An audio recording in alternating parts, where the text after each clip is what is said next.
അഭിഭാഷകനായ നെയ്യാറ്റിൻകര നാഗരാജ് നൽകിയ ഹർജി പരിഗണിച്ച കോടതി സർക്കാർ സമർപ്പിച്ച ക്ലീൻ ചിറ്റ് റിപ്പോർട്ട് പരിശോധിച്ചു. റിപ്പോർട്ട് അപൂർണമാണെന്ന വിലയിരുത്തലിനൊടുവിൽ ക്ലീൻ ചിറ്റ് റിപ്പോർട്ട് തള്ളുകയായിരുന്നു.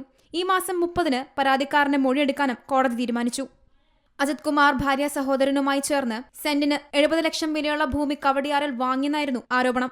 ആഡംബര കെട്ടിടം നിർമ്മിക്കുന്നതിൽ അഴിമതി പണമുണ്ടെന്നും ആക്ഷേപമുയർന്നിരുന്നു. അജിത് കുമാറിനെതിരെ അനധികൃത സ്വത്ത് സമ്പാദനവുമായി ബന്ധപ്പെട്ടാണ് വിജിലൻസ് അന്വേഷണം നടന്നത്.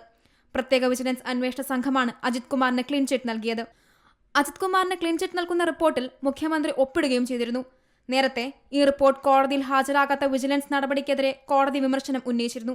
ഇതിന് പിന്നാലെയാണ് വിജിലൻസ് റിപ്പോർട്ട് സമർപ്പിച്ചതും കോടതിയിൽ നിന്ന് തിരിച്ചടി നേരിടേണ്ടി വന്നതും എന്നുള്ളതാണ് ശ്രദ്ധേയം. C Malayalam news, Thiruvananthapuram. ഏറ്റവും പുതിയ വാർത്തകളും വിശേഷങ്ങളും വിരൽത്തുമ്പിലറിയാൻ സി മലയാളം ന്യൂസ് എല്ലാ ഡിജിറ്റൽ പ്ലാറ്റ്ഫോമുകളിലും ലഭ്യം.